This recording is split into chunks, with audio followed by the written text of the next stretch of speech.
Hey guys, and welcome to your next lesson in my wedding success plan. Today we're actually now at tier number 2. So congratulations, you have moved up and you are now completed the entire foundation tier, and now we're getting into the next tier. This tier is made up of accommodation, design, your wedding dress, and tux. We're gonna start today with accommodation. So below this video, you are going to find the following resources. It is a page where you can take notes on everything that I'm saying here, and then the second thing is an accommodation list. I'm not going through these resources, but you will find them below the video and you can use them if you need them. Okay, so let's talk about our accommodation. What do we need to consider when we're thinking about where we're going to stay or where we need to stay for our wedding? Now, the first thing we need to look at is the budgeted amount, which here we have already got an industry standard of 1%. You need to consider the budgeted amount that you have, because remember, this might have changed based on whatever you've allocated to your accommodation. So whatever that amount is, that's what you need to keep in mind when you're going to be booking your accommodation. The second thing is location in relation to your venue or venues and travel. This is basically just saying, when you're thinking about where you're going to stay, think about it in context and have a bird's eye view of your entire wedding. So, for example, does your venue have your reception and your ceremony in the same place, but not have accommodation? Then you would need to get an accommodation venue that is close to the venue that you're having your wedding, right? You don't exactly want to be staying an hour away from where you're going to be getting married. And there are multiple things that's going to affect this. For example, your makeup is going to affect this. We're going to talk about this just now, but location is important when thinking about your accommodation, and you need to make sure that it is suiting the multiple aspects of your wedding. So your ceremony, your reception, your party, all of these things are going to affect your accommodation and or perhaps wherever you're doing your hair and makeup as well. Next, whether you need to get ready there. This is a key thing. Your accommodation has to be able to suit your need. You may need to have a place where your makeup and hair person is going to set up so that they can actually work on you. And in addition to this, maybe your retinue needs a place to get ready as well. So that might also be at your accommodation. Then we're looking at transportation needs. So transportation needs is saying, if I'm staying somewhere, how am I going to now get somewhere else if I need to get there? So how will you get between the place where you're having your reception or your ceremony and your accommodation or your hair and makeup person? So think about those things all in conjunction when you're deciding on your accommodation. Proximity to other places like malls and entertainment. So if your accommodation is not just aimed at yourself, perhaps it's also aimed at your extended family or friends that are flying in from somewhere else in the world, you may want to actually have them stay somewhere where it's close to other things like a mall or entertainment for their own purposes. And then lastly, the after party. So if the reception is ending early and you actually want to continue celebrating, then you might want to consider taking that celebration to the accommodation if you're not staying in the same place. And in that case, your accommodation then needs to be able to facilitate you having this celebration at whatever time it's going to be. It's probably going to be late, so you want to make sure that that's okay with the accommodation, that you can actually do that there, and what facilities do they have available for you. So let's look at budget and traveling. The first thing is that your budget amount is already planned. So you should definitely use this as a guide, okay? You already know what you have budgeted. And so when you're actually thinking about all of these things, just use it as a guide to figure out, should I take a train? Should I take a bus? Should I take a cab? That budget restriction can actually help guide you in choosing the form of transportation. If your accommodation is somewhere where you need to take a train or you need to take a bus, or perhaps you also have guests that are flying in, for example, and then you're booking accommodation that's 4 hours away from where they land. All of these things come into play, and you kind of want to connect everything, because transportation is going to affect how you structure your wedding, right? Or your venue might affect how you structure it. There are multiple pieces, they're all interconnected. And so when you're making this decision, you have to consider everything kind of at the same time, but everything kind of feeding into each other. Location and getting ready. So, number one is that we want to be as close as possible to the venue. And when I say venue, I mean the place where you're actually having your ceremony and your reception. And so when you're thinking about this in terms of your accommodation, if your accommodation is not at this place, then this is applicable, okay? Because if you are staying somewhere else, you now want to transport yourself from wherever it is you've gotten ready to the venue. And if you think about it, your hair and makeup has to last for the entire day. You're going to be out taking photos, you're going to have pictures, you're going to have to get through the ceremony, then you're going to have to get through another photo shoot, you're going to have to get through the whole reception. It is going to be a lot of time that your makeup and your hair needs to endure. So the last thing you want to do is pack on more time by traveling. So avoid staying far away from your venue, and if you're looking and you're thinking about how to best assess where to stay, try to keep it as close to your venue as possible. The ideal being that you stay at your venue. If that's not possible, then obviously look for something that is within budget as close as possible. Also, a thing to mention here is traffic. So if you're getting married somewhere where there is traffic, you might want to consider this. Also think about or Google if there's anything else happening around that time so that you're not late. So your accommodation is kind of central to this, because if you're getting ready there, you want to choose it strategically so that you minimize all of these, the travel times and the cost and all of those kind of things. And you need a room for you and the retinue, your retinue, to get ready in. And also this is going to apply to the groom. So do you actually need a space where all of you are going to get ready together, especially if your hair and makeup person is also going to be doing your retinue as well? Then you definitely need a space to facilitate this. So you need to make sure, is it in my accommodation? If it isn't in my accommodation, is it at my venue? Do I have a place secured for either of these possibilities? Is it going to be comfortable? Is it going to be accommodating the number of people that it needs to accommodate? Will we all be comfortable? Because you obviously want to be in your dress and you want to have space, and you don't want to be cramped into a space with like 10 other girls all getting their hair and makeup and trying to get ready. It's going to be uncomfortable. So make sure you have enough space and a room that is dedicated so that you can get ready. And if this has to be at your accommodation, then strategically you want it again to be as close as possible to your venue. Lastly, looking at food, which for me is one of the most important things. I love eating, I love food, and I've been in weddings as a bridesmaid, and I've also had my own wedding. So I can tell you that food is really important. One of my biggest regrets that I have on my wedding day is honestly that I didn't eat enough. And I think it's not just the fact that there wasn't that much time, but also that I was so jittery, and it was like getting caught up in like getting my makeup done, getting my hair done, and having butterflies and all of those things. And then the actual wedding timeline, the schedule, which I didn't really prepare enough time in between all of these to actually eat. And so if there is something I would improve, it's definitely to actually eat properly. I go into depth in this when I go into the timeline, which is a bonus episode, but just for now to say that food is important. It's important that you schedule the food for yourself, and if your retinue is going to be with you as well, then it's probably important for you to have a conversation with them and figure out if you're also needing to provide them with food, or if they're going to bring their own food. It's just a conversation that needs to happen. It's not to say that you definitely need to provide them with food, but you need to know whether or not they require that. Because if they're coming to your wedding and they're your bridesmaids and they expect you to provide them with something to eat, and then they get hungry, they're actually going to be miserable. You don't want a miserable retinue ruining your wedding photos and ruining your mood and your peace on that day. And you also don't want to be the kind of bride that doesn't think about their needs, because they're there for you. So you also want to be kind and loving and thoughtful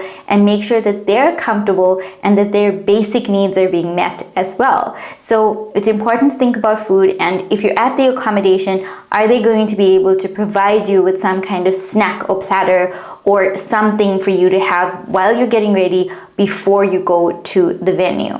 And now let's look at getting to your venue. So we've spoken about this in some detail in terms of getting to your venue, the transport, making sure everything works together. And now looking at this in a more practical way. So what are the shuttle options to or from your venue for you? Okay.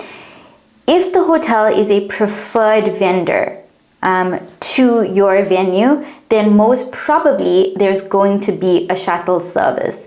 This is something and another benefit of going with a preferred vendor. So what this means is that your venue has an agreement with this hotel to say that we will have the shuttle service running, so there will be transport that's running between both of these places to facilitate this wedding. And generally that's an agreement that would exist, okay? And if it does exist and you want to know about it, and it benefits you to go with that accommodation, because ultimately you're not having to then organize transportation. It means that it's covered, which is wonderful, and it's one less thing for you to stress about. So that in that way, if you know if there's a shuttle service that is running between the two places, then you're golden. And then the next aspect is it's not just important for you and the groom, because if you're staying, if you're staying at this accommodation, then of course you want a way to get back there yourselves. But it's also essential for your guests, because if your guests are going to be staying there, even if you're not booking for them, if they're staying there, they probably would benefit from knowing that there's a shuttle. So they know that, you know what, we don't have to worry about driving, we can have a few drinks, or they know that if they have kids and they want to take them back a little bit earlier and leave them at the accommodation, then they have the possibility to do that and even come back. The last thing is a time schedule for the shuttles. As I said, this is important information for your guests. So you're going to want to provide this information to your guests so that they are aware of the different times, and then they can plan their night and their evening as well, especially if they have kids. Okay, lastly, let's talk about guests. In terms of your guest accommodation, I think the biggest thing that you need to actually decide on is whether or not you are booking and paying for your guest accommodation. That's quite simple, right? It's can you afford it or not? And if you're not actually paying for their accommodation, are you actually still booking accommodation for them? That's a question that you need to figure out, and a decision you need to make quite early on. It might be the case that you actually just decide to book the accommodation and or pay for the accommodation for your closest family and your closest friends. And again, that's just a decision that you need to make and be aware of, because now there are certain steps that you would need to follow if the decision is yes. Number 2 is then that you need to check how many rooms you need. So based on your decision, you then need to go ahead and make a list of the different types of people, or perhaps you do it the other way around. You could make a list of the people in your life and then say it's 20 people, and you're like, we can't afford to pay for 20 people, so you don't do it. Or you decide that you're going to pay for like 5 people, and then you know how many rooms you need to book. So you can do it whichever way you want, but you just need to know how many rooms you're booking. Now let's talk about block booking rooms. What this means is that you are going to go to the accommodation, to a hotel, the bed and breakfast, whatever place it is that's providing the accommodation to you, and you're going to ask them if you can make something called a block booking, which is booking a specific chunk of rooms for a specific date. Now this is very common with weddings, so the hotels are not going to be surprised when you're asked to do this, and they will probably have a policy and a process in place for this. The important thing that I want to draw your attention to with block bookings is you want to know what the accommodation's shrinkage policy is. Now a shrinkage policy is basically saying that if I book 10 rooms, but I only end up using 3 rooms, what is your policy on that? What is that going to cost me at the end of the day? Then you're going to look at what is the last date when the rooms are to be released at no cost. That date is really important to you, because that's something you're going to put into your timeline. And for example, if you're saying that you're going to book these 10 rooms, but you figure out at some point in your wedding, you figure out that you only need 7 rooms, that point of you making a change at no cost, that's the date that you're going to aim for to have all of that clarified. So you really want to know the dates. You can put it into your planning and make sure that you're able to clarify that so you don't incur the cost of those 10 rooms, even if 7 people don't show up, right? So that date is really important. Okay, next, super important, you need to have the instructions to give your guests. So they need to know how can they book the room under your block booking. So let's just take an example. If your sister needs to go ahead and book her room, then she needs to know what are the instructions for this. So how do I do it? What information do I need? Do I just give them your name, or, you know, like, what is it that's needed? If you have multiple people that are doing this, you don't want to be sitting and texting 100 people on how they're going to book their rooms. So this information is really important so that you can communicate it out to the mass of people that need the accommodation one time. And then you don't have to keep, you know, sending 100 messages and people are asking you this and asking you that. You can just have all of the information somewhere, you or somebody in your retinue. They can just provide the information to the guests, and then the guests are able to go ahead and make that booking. Now in my wedding, our venue basically had our ceremony, our reception, and our accommodation all in the same place. And because of this, any guests that we had who were coming to our wedding got a discount. Because remember, sometimes your venue is not just going to be a wedding venue. It might just be an accommodation place, right? It might just be like a hotel, a resort, or getaway, a lodge or something that happens to do weddings. So they're going to have other guests coming along and staying there.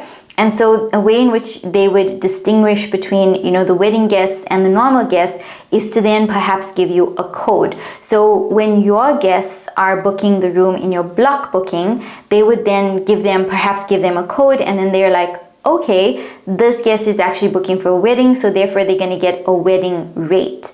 And that's the kind of information that you need in the block booking so that you can communicate this out to your guests. Another thing with the preferred vendor list is that maybe there is the possibility to have this discounted rate, or if you have a venue where everything's happening together, then they're probably going to give you a discounted rate for your guests. And that is a pro of going with a preferred vendor. And it's also a pro in general because your guests are getting to save money and getting to stay at the venue at the same place. Then you want to know, is there a deposit that you have to pay for the block booking? You need to be aware of the amount, and you need to know when you need to pay that deposit by. And here are my tips, okay? First tip, avoid making room bookings for guests. I know this is so weird because I've given you a whole lot of advice on how to do it, and now I'm telling you my best tip is don't do it. And you probably understand why I'm saying this after hearing all of the stuff that I said before, right? Because it's a lot of work. It's work that you're doing unnecessarily, really, and you just don't need to do it, right? Like, you have enough to do in your wedding, you have enough to plan, you have enough to think about, let alone adding on something that's just not necessary. So in my opinion, just don't do it, you know? Let your guests figure it out. Let them do all of this work that we've just spoken about, you know, coordinating and thinking and comparing and all of that. Don't do it, just let them do it. Let them find a place that they're comfortable with, a place that suits them, and then they can just make the booking on their own. If there's no benefit to you doing a block booking, if there's no monetary benefit to it at all, then just don't do it. And if you actually are going to make a block booking, then I have 2 tips for you, okay? The first thing is make this task something that somebody in your retinue can do, or somebody in your close circle, like your family. Like, delegate this to somebody else. So you can actually delegate this task and just monitor the progress. You don't actually have to do this yourself. So that's number 1. And number 2, be extremely explicit with your guests. Like I said, it's information that needs to be communicated to them if it's a block booking. And you don't want people messaging you a million times, asking you a million questions when you have other things to do. So be explicit, answer all of the questions that they could possibly have, and then you can provide that information to them, and then nobody needs to ever ask you a question about it, which is then going to save you a lot of time and stress. And then lastly, ensure that you cancel your booking in time so that you don't incur any costs. So this is those rooms that are unused, or any rooms that are unused. So maybe you don't want the block booking at all, or you want to cancel a portion of the rooms that are not actually being used. Make sure that date is somewhere important. It has to be somewhere. Whatever way you're using, make sure that you have that date, because you have to be able to cancel everything by that date. If not, you'll have to pay for it. And that is it, guys. Today's lesson is done. So I will see you in the next lesson.